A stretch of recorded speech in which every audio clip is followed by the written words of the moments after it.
At a family gathering, my husband's sister pulled me aside and whispered, "Convince him to lend me $50,000, or I'll ruin his reputation." When I told my husband, he laughed, she'd never do that. So I set a trap. The next day, he saw the evidence, and watched as she collapsed in panic. This all happened a few months ago, and I am still trying to wrap my head around the audacity of it all. For context, my name is Rachel. I've been married to my husband, Daniel, for 7 years. We live in Austin, Texas, and we've built a good life together. We both work hard, have a nice home, and while we're not millionaires, we are financially stable. Stable enough that certain people in Daniel's family assume we have money to throw around. One of those people is his sister, Melissa. Melissa has always been that family member. The one who constantly has some crisis going on, always needs money, always makes excuses when it comes time to pay people back. For years, she would guilt Daniel into helping her. I tried to be supportive, but eventually, enough was enough. She took advantage of him over and over again, and we had to put our foot down. That was 2 years ago. We told her, no more money. We weren't a bank. We weren't her emergency fund. Apparently, she took that personally. Daniel's parents live in San Antonio, and they decided to host a family barbecue. Nothing fancy, just burgers, beer, and an excuse to catch up. I didn't want to go. I knew Melissa would be there, and every time we saw her, she found a way to make things awkward. But Daniel wanted to keep the peace, so we went. I had barely been there an hour when Melissa cornered me. She pulled me aside, lowered her voice, and said, "Convince Daniel to lend me $50,000, or I'll ruin his reputation." I actually laughed, thinking she was joking. She wasn't. She just stared at me, completely serious, waiting for my response. I was so thrown off, I couldn't even react at first. Then I asked, "What the hell are you talking about?" She smirked. "You wouldn't want Daniel's secret to come out, would you?" Now, here's the thing, Daniel doesn't have any secrets. I know him. He's the most straightforward, honest guy I've ever met. If he had some deep, dark secret, I would know. So I just crossed my arms. What secret? Melissa tilted her head like she was trying to decide how much to say. Then she leaned in and whispered, "If you don't help me, you'll find out." I was done. I straightened up and said, "We're not giving you a dime, Melissa. And whatever game you're playing, it's not going to work." She shrugged. "You'll change your mind." And then she walked away. Just like that. I stood there, heart pounding, trying to process what had just happened. I needed to tell Daniel. On the way home, I told him everything. Word for word. He laughed. "Melissa would never do that," he said, shaking his head. "She's a pain, but she wouldn't actually try to blackmail me." I turned in my seat to face him. "Daniel. She literally threatened you." In those exact words. He smiled like I was overreacting. "Come on, Ratch. If she had anything on me, I'd know about it." I wanted to scream. This is the thing about Daniel, he always wants to see the good in people. Especially his family. I love that about him, but sometimes it's infuriating. He thought Melissa was just being dramatic. That she was bluffing. I wasn't so sure. I couldn't stop thinking about what Melissa said. If she was bluffing, I wanted proof. And if she wasn't? I needed to know what the hell she thought she had on my husband. So I texted her the next day. "Melissa, I thought about what you said. Can you send me some proof?" She responded instantly. "Meet me at that little coffee shop on 6th Street. Alone." I didn't like that. But fine. I'd play along. I showed up with a hidden camera, an old phone in my purse, recording audio and video. Nothing fancy, but enough to catch whatever she was planning. Melissa was already there, sipping her overpriced latte. She was smug, like she had already won. "You're smart," she said, setting her cup down. "Daniel would never believe me without proof." So here, she pulled a USB drive from her bag and slid it across the table. "Everything you need is on there," she said, smiling. "Now, be a good wife and make sure Daniel pays up." I took the drive, keeping my face neutral. "What exactly is on here?" She leaned in, dropping her voice. "Let's just say, it's emails between Daniel and another woman. Some texts. Pictures. Pretty convincing, right?" My stomach twisted. Not because I believed her, but because I knew this was fake. Melissa was trying to frame Daniel for cheating. I forced myself to nod. I need to look at this before I say anything to him. She sat back, sipping her coffee like she hadn't just tried to ruin my marriage. No rush. But don't take too long. I took the USB and left. I was shaking by the time I got to my car. I had proof. I had everything I needed. Now, it was time to show Daniel exactly what his sister was capable of. When I got home, Daniel was on the couch watching TV, completely unaware that his sister had just handed me a pile of fake evidence against him. I dropped my purse on the counter and held up the USB. She gave me this, I said. My voice was calm, but my hands were shaking. She says it's proof that you cheated. Daniel sat up, his eyebrows pulling together. What? I tossed it onto the coffee table. Melissa says you've been having an affair. That this has all the emails, texts, and pictures to prove it. His face went pale. Not guilty pale. Shocked pale. Rachel, he said slowly, like he wasn't sure if I believed him or not. You don't actually think I cut him off. I don't believe her for a second, Daniel. But you said she was bluffing. This? I pointed at the USB. This isn't a bluff. She planned this. He stared at it like it was a bomb about to go off. Then, without a word, he grabbed his laptop, plugged the USB in, and clicked on the files. The first thing we saw was a folder labeled Read This First. Inside was a document with a simple message: if you want this to go away, $50,000 will do it. Daniel exhaled sharply. She really did this. I sat beside him, heart racing. Keep going. He clicked on another folder labeled Messages, and that's when we saw the fabricated texts. They were from a number that looked like Daniel's, same area code, same last 4 digits, but something felt off. The messages were too perfect, like they had been written by someone who had never actually seen Daniel text before. I can't wait to see you again. I wish I could leave Rachel for you. You're the only one who makes me happy. I wanted to throw up. It was so obviously fake, but it still made my blood boil. Then came the emails. Some were supposedly from Daniel's work email. Others from a personal account that didn't even exist. The messages followed the same pattern: fake confessions, fake longing, fake desperation. Daniel scrolled faster, his hands shaking with anger. Then we opened the last folder. Pictures. And that's when we saw the worst part. It was Daniel's face, photoshopped into pictures with some random woman. Some were innocent, him sitting at a restaurant, standing outside a hotel, but others? Others were explicit. Daniel slammed the laptop shut and stood up so fast the chair nearly toppled over. His hands clenched into fists. She actually did this, he whispered. She actually tried to destroy my marriage. I was shaking with rage. She didn't just try. She expected me to believe it. Daniel started pacing, rubbing his face.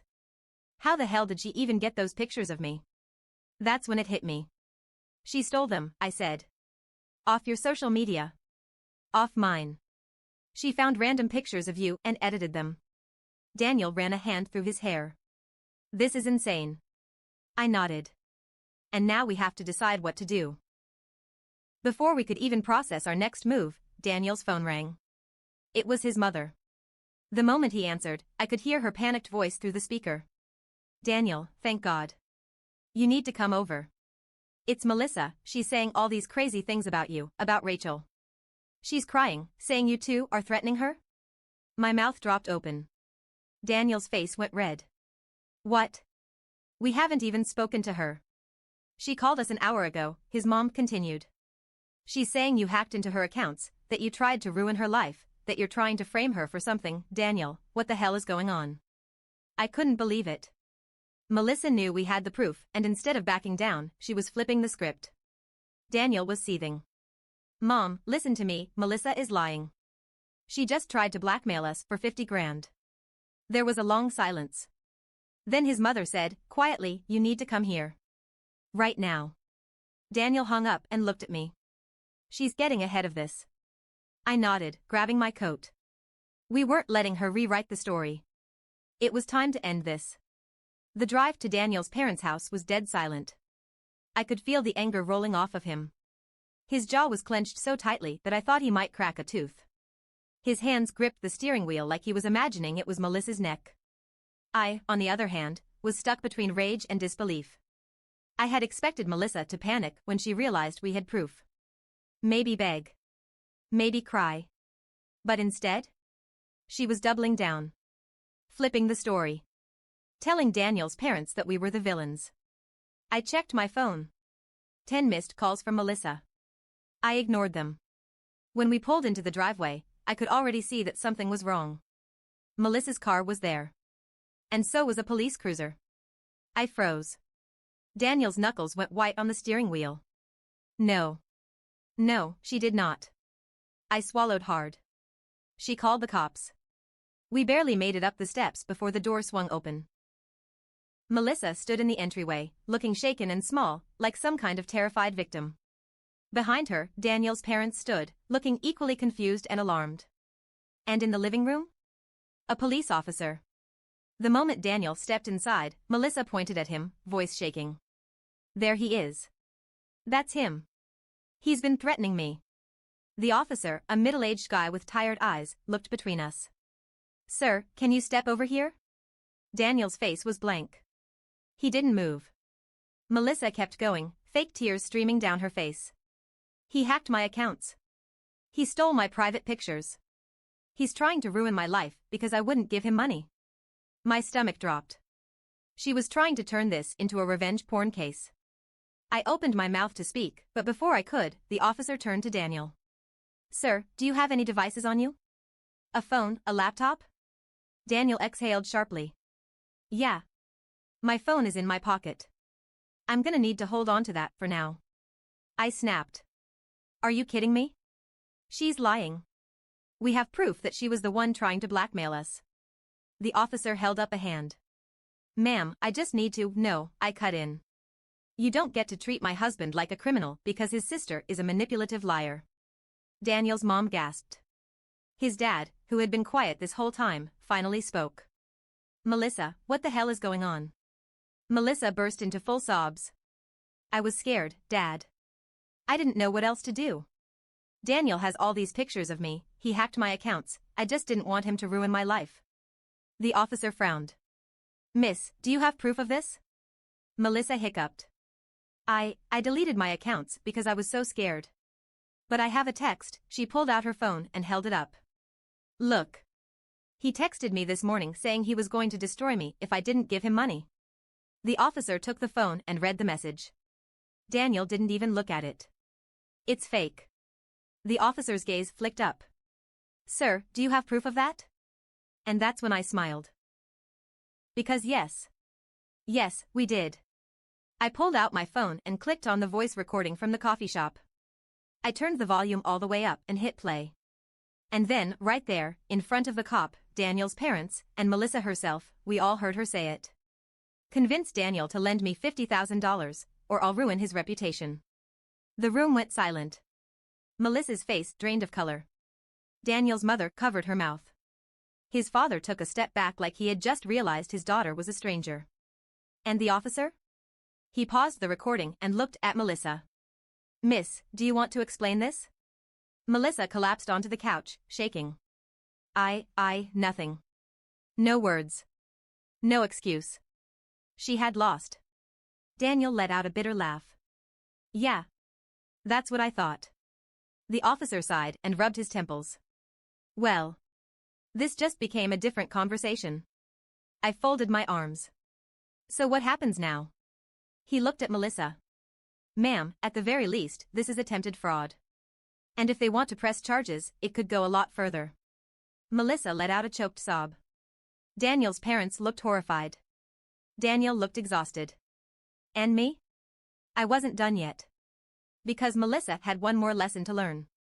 The silence in the living room was heavy, like the air before a storm. Melissa was still on the couch, face pale and blotchy from crying.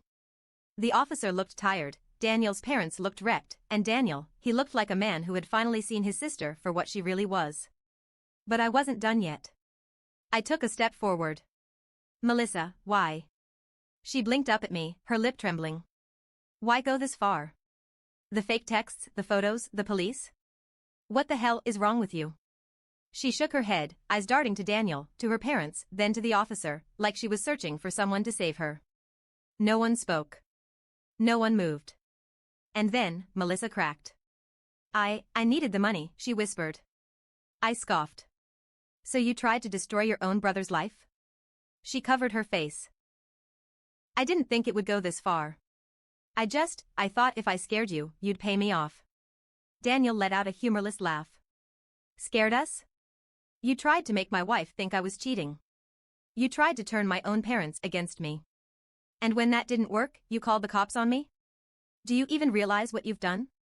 Melissa's head snapped up, and suddenly, the tears were gone. Her voice hardened. Oh, don't act like you're so innocent, Daniel. His eyes narrowed. Melissa, his mother cut in, voice shaking. What is wrong with you? Melissa's hands curled into fists.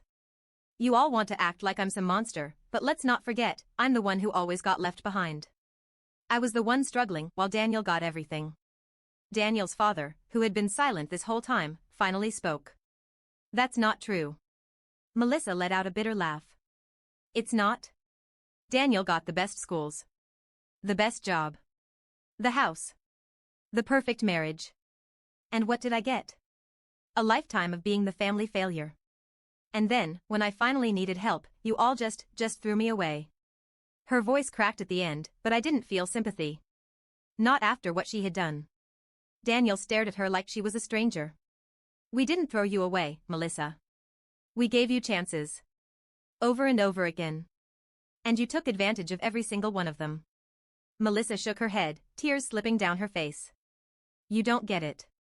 You never will. She turned to her parents, pleading now. You believe me, right? Her mother wouldn't meet her eyes. Her father just shook his head. Melissa, you need help. That broke her. She let out a choked sob, pressing a hand to her mouth. And just like that, it was over. The officer sighed, shifting on his feet. Mr. and Mrs. Cole, do you want to press charges? I turned to Daniel. This was his choice to make.